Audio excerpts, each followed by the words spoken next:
모세가 산에서 내려와 백성에게 이르러 백성을 성결하게 하니 그들이 자기 옷을 빨더라. 모세가 백성에게 이르되 준비하여 셋째 날을 기다리고 여인을 가까이 하지 말라. 셋째 날 아침에 우레와 번개와 빽빽한 구름이 산 위에 있고 나팔 소리가 매우 크게 들리니 진중에 있는 모든 백성이 다 떨더라. 모세가 하나님을 맞으려고 백성을 거느리고 진에서 나오매 그들이 산기슭에 서 있는데 시내산에 연기가 자욱하니 여호와께서 불 가운데서 거기 강림하시니라. 그 연기가 옹기가마 연기같이 떠오르고 온 산이 크게 진동하며 나팔 소리가 점점 커질 때에 모세가 말한즉 하나님이 음성으로 대답하시더라. 여호와께서 시내산 곧 그 산 꼭대기에 강림하시고 모세를 그리로 부르시니 모세가 올라가매 여호와께서 모세에게 이르시되 내려가서 백성을 경고하라. 백성이 밀고 들어와 나 여호와에게로 와서 보려고 하다가 많이 죽을까 하노라. 또 여호와에게 가까이 하는 제사장들에게 그 몸을 성결히 하게 하라. 나 여호와가 그들을 칠까 하노라. 모세가 여호와께 아뢰되 주께서 우리에게 명령하여 이르시기를 산 주위에 경계를 세워 산을 거룩하게 하라 하셨사온즉 백성이 시내산에 오르지 못하리이다. 여호와께서 그에게 이르시되 가라. 너는 내려가서 아론과 함께 올라오고 제사장들과 백성에게는 경계를 넘어 나 여호와에게로 올라오지 못하게 하라. 내가 그들을 칠까 하노라. 모세가 백성에게 내려가서 그들에게 알리니라. 오늘 하나님의 이 말씀, 이제 하나님께서 시내산 가운데 강림하셔서 그의 백성들과 언약을 체결하는 장면입니다. 언약은 단순히 그냥 우리 약속하자의 차원을 넘어가서 하나님과 이스라엘 백성들이 특별한 관계, 주로 이 특별한 관계는 혼인관계, 정혼관계, 신랑과 신부의 관계로 종종 빗대어서 설명을 하지요.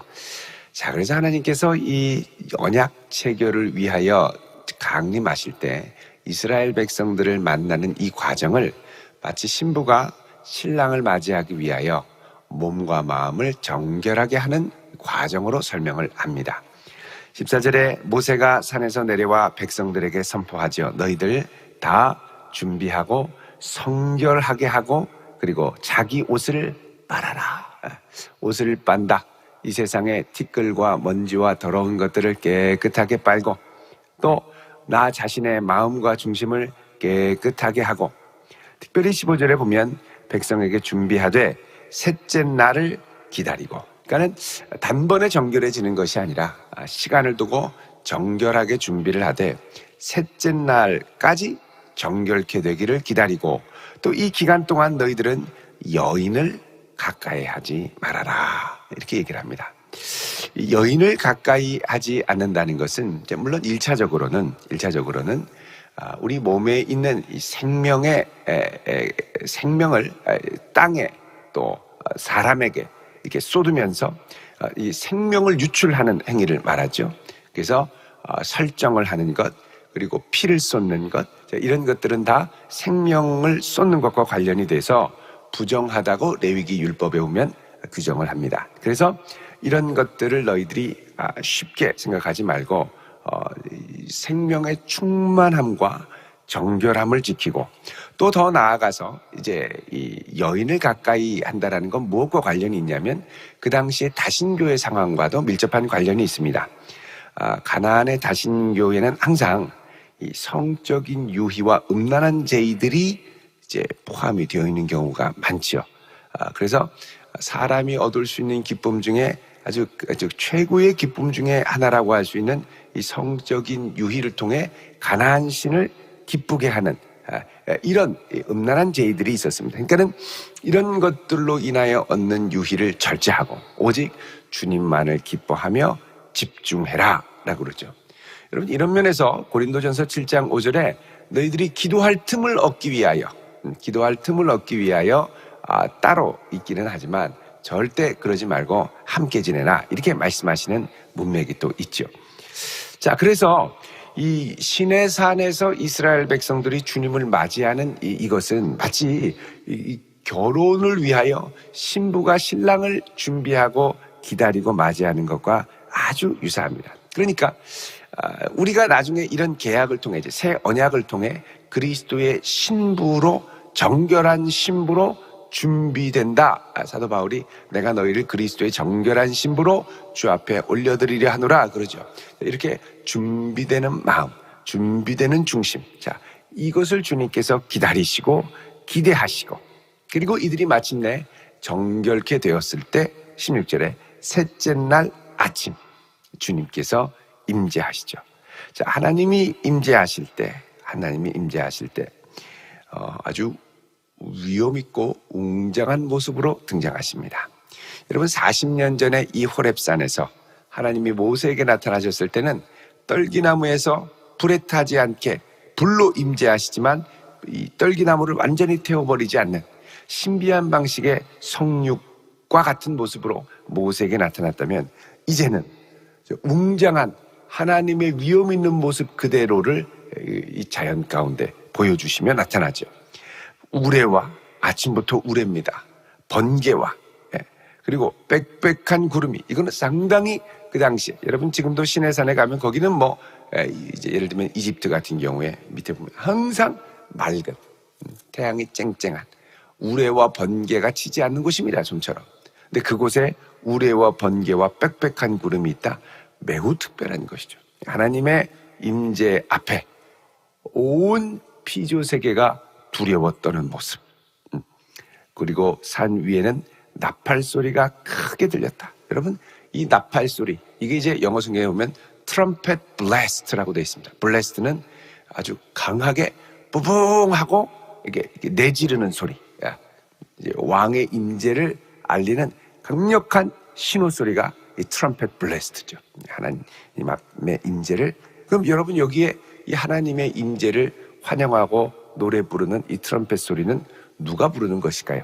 이스라엘 백성들은 전부 주님을 맞을 준비를 하고 있고, 하나님은 임재하시고, 근데 소리는 천상에서 들리고, 이건 바로 천군 천사들이 하나님의 임재를 기다리고 환영하고 선포하며 울리는 소리들입니다. 자, 이 소리가 매우 크게 들리니 하나님의 위험 있는 임재 앞에 백성들이 모두 벌벌벌벌 떨었죠. 그러니까 하나님이 이전에 이스라엘 백성들을 인도하시고, 또 광야에 인도하시고, 불기둥과 구름기둥으로 인도하시고, 또 홍해를 가르고 인도하시고, 이런 위험 있는 하나님의 모습을 보았음에도 불구하고 이스라엘 백성들에게 이렇게 가까이 강렬하게 임재하시는 모습은 이제 처음 보는 것이죠. 그런 강렬한 임재, 우리 하나님이 이렇게 크시고 위대하신 하나님이었다라는 걸 비로소 제대로 보게 되는 겁니다. 모든 백성이 두려워 떨고 감히 하나님 앞에 어찌할 바 모르고 있을 때, 17절에 모세가 하나님을 맞으려고 백성을 거느리고 진에서 나왔습니다. 그리고 어디까지 가느냐? 산 기슭까지 가죠. 하나님의 임재 깊은 곳까지 다 갈 수는 없지만 허락하시는 곳까지 갑니다. 이게 더 이상은 못 가는 것이죠. 23절에 보시면 모세가 여호와께 아뢰되 주께서 우리에게 명령하여 이르시기를 산 주위에 경계를 세워 산을 거룩하게 하라 하셨사온즉, 그러죠. 그러니까 그래서 백성이 시내산에 오르지 못하도록, 그러니까 이 백성들이 갈 수 있는 한계가 있다는 겁니다. 이 내가 갖고 있는 거룩으로 완전하신 하나님 앞에 나아가는 데는 한계가 있다는 거죠. 자, 이런 하나님의 거룩함과 강렬한 임재를 거의 날 것 그대로 이렇게 보여주며 임재하시는 겁니다. 자, 이때 18절에 시내산의 연기가 자욱하니 여호와께서 불 가운데 강림하시게 되었다. 그렇죠. 얼마나 강렬한 임재였는지 그 연기가 옹기가마 연기같이 떠오르고, 옹기가마에서 연기가 올라오는 이 연기, 여러분 이런 연기는 아주 고온의 뜨거운 열기, 옹기가마는 보통 750도에서 1250도까지 끌어오른다고 그러죠. 이 도자기를 구우려면 1000도 이상 될 때 올라오는 이 옹기가마의 연기가 있다는 겁니다. 아주 강렬한 불, 열기.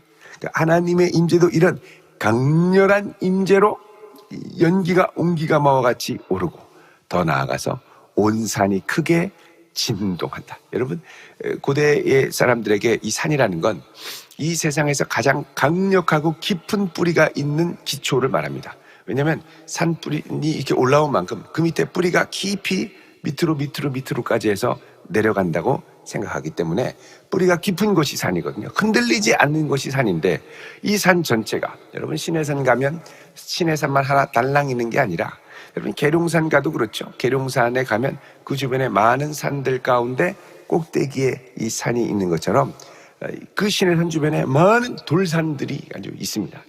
그 돌산 가운데로 올라가서 제일 높은 봉우리로 올라가는 거죠. 그런 큰 산들 전체가 진동을 한다. 이거는 하나님이 온 세상의 기초를 놓으시고 온 세상을 창조하신 창조주라는 것을 보여주는 겁니다. 그러니까 좀 흔들리는 이 거대한, 그러니까 우리 하나님이야말로 온 세상에 전능하신 하나님이구나라는 걸 느끼게 되는 거죠. 19절에 나팔 소리가 점점 커질 때에 하나님의 임재와 함께 천군 천사들도 같이 내려오고 있습니다. 그때 모세가 말씀을 드리자 하나님이 음성으로 대답하시더라. 이렇게 친히 음성으로 말씀하시는 경우가 없습니다. 엄청난 위엄으로 친히 말씀하시죠. 엄청난, 나중에 백성들이 이 말씀을 듣다가 더 이상 감당이 안 되니까 그만 말씀해 달라고 얘기를 하죠.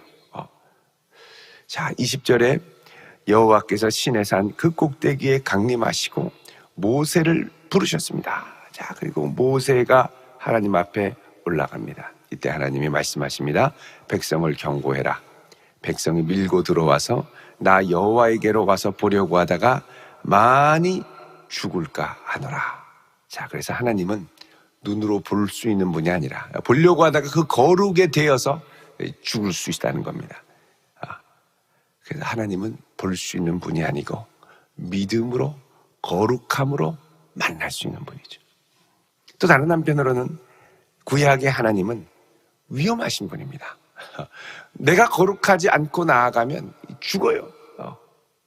그래서 우리를 사랑하시고 가까이 하기를 원하시지만 우리가 가까이 하면 그분의 거룩하심 앞에 쓰러져 죽을 수 있는 위험천만한, 우리의 통제 안에 가두실 수 없는 분이 하나님이신 것이죠.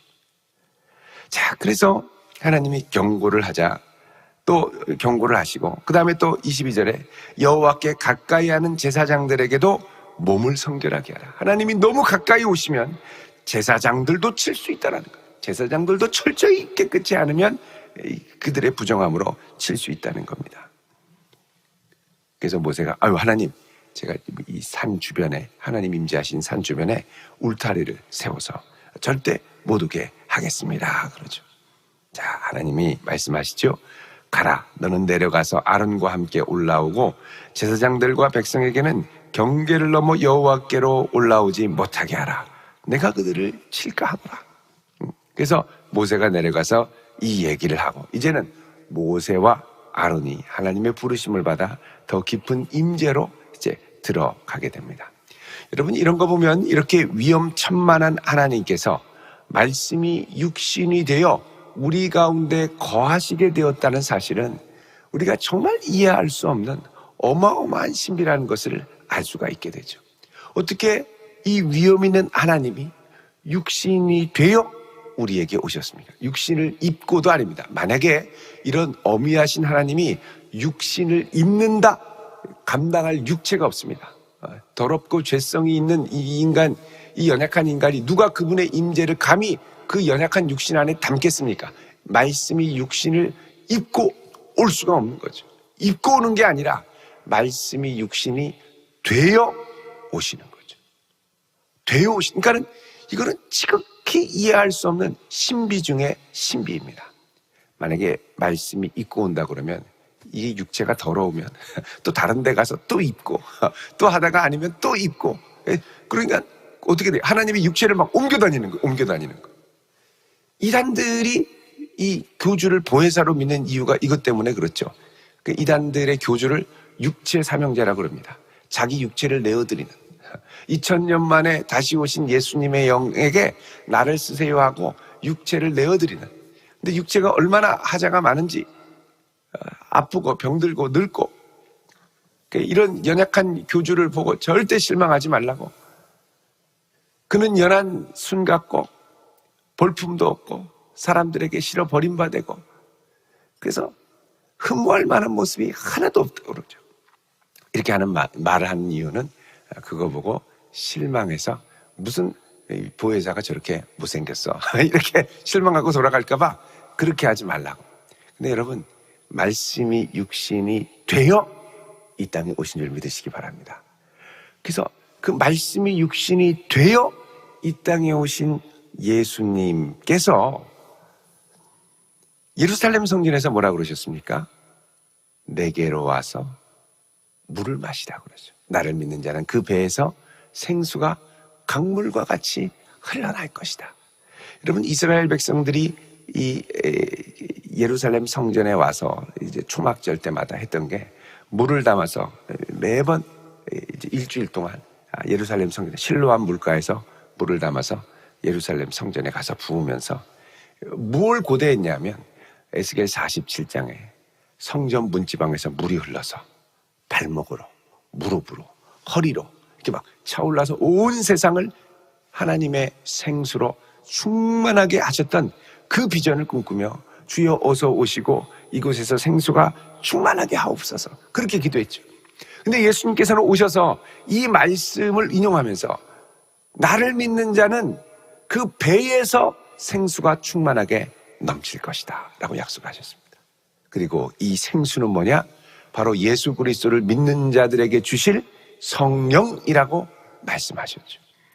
그래서 말씀이 육신이 되어 우리 가운데 오신 하나님의 아들 예수 그리스도를 영접할 때 주께서 성령을 부어주시고 우리에게 하나님의 자녀로 인치시고 성령으로 충만케 하셔서 그분의 영광을 이 땅에 드러내며